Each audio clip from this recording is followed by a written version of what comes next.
Cboe Digital has been awarded approval from the CFTC to offer margined Bitcoin and Ether futures contracts. Our first guest joining us now is Cboe Digital President John Palmer. John, welcome to the show. Thanks for having me, Jenna Lawrence. Thank you. All right. Well, let's get right into this. The first Bitcoin futures contracts were listed on Cboe in December of 2017, but were discontinued. Talk to us about bringing this back, especially in this regulatory atmosphere, and why now was the right time.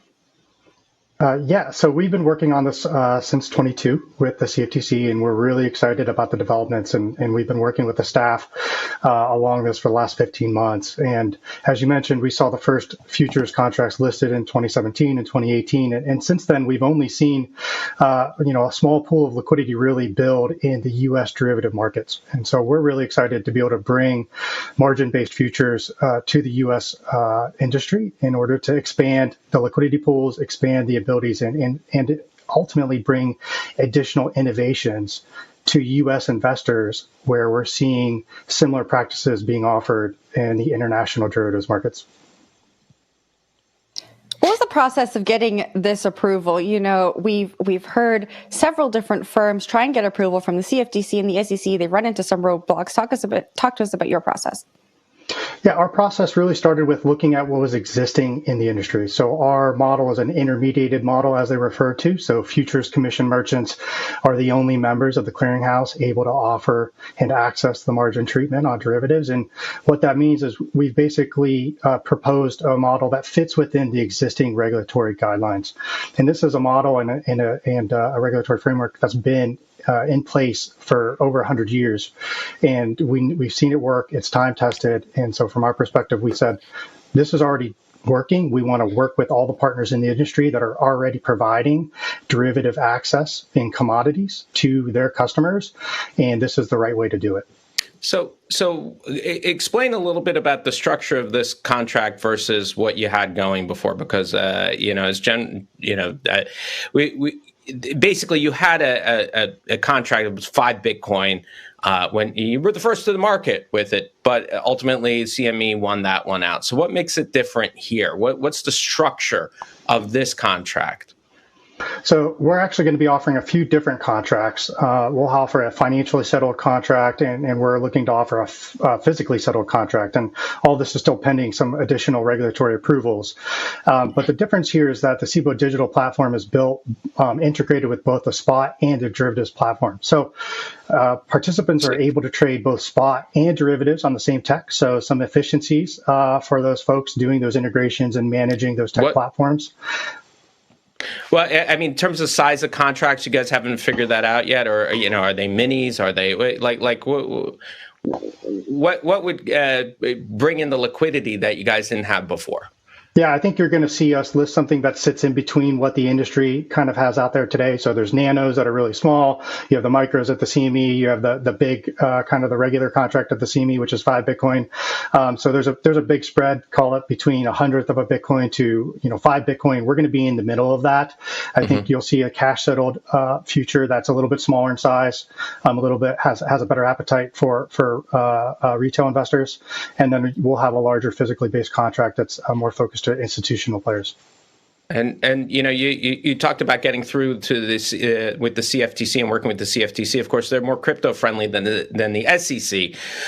You had the SEC come down on, I think I counted, was it like 9, 10? It was a bunch of currencies that were deemed to be securities all of a sudden. Does that thwart any future plans for the Cboe? And I have to remember to say Cboe. I'm an old school guy, CBOE. You guys are just Cboe? Is everyone Cboe now? Is it just Cboe Digital and CBOE is your parent company? How does this work?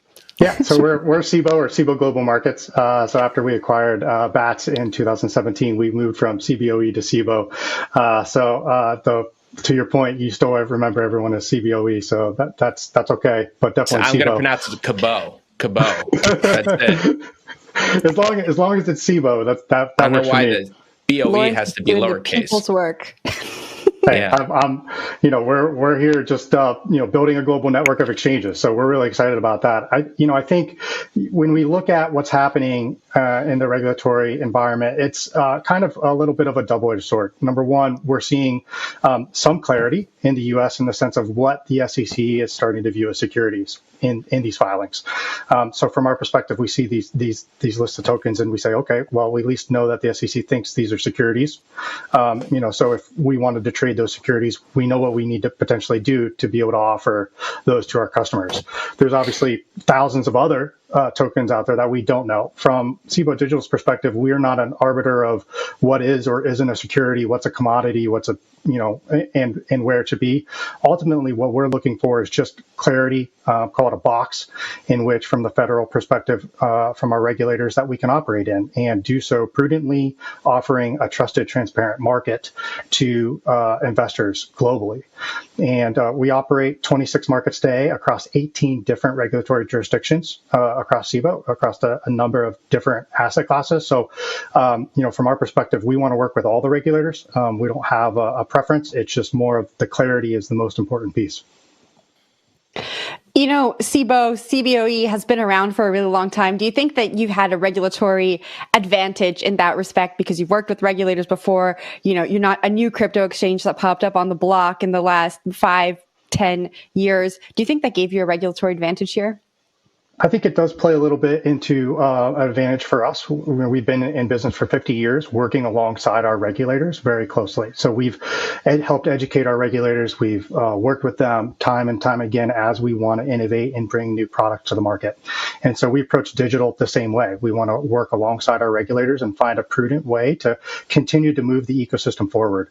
Regulation didn't start and end where it's at today in one day or 1 year or 1 decade. It took a while. So, seeing the progress that we're seeing is good. I think, I'm sure everyone would like it to be faster, but we have to remind ourselves that regulation is not easy. There are a lot of things that have to be considered, and there's a lot of folks that have to weigh in to find, a balance.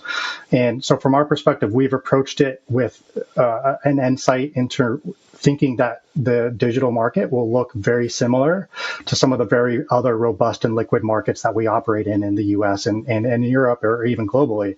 And so from that perspective, we've taken a very prudent and conservative approach in the products we've offered, the tokens we've listed, and how we've grown. And I think as we see regulations shape up, a lot of companies will have to focus their efforts on how they fit their existing businesses in the new regulatory framework, where we'll be focusing on how we grow our business with the clarity in regulation. It wasn't immediate approval, though, right? The CFTC asked for some updates. One of the things they asked for was more cybersecurity guardrails. Can you tell us about what they asked for there?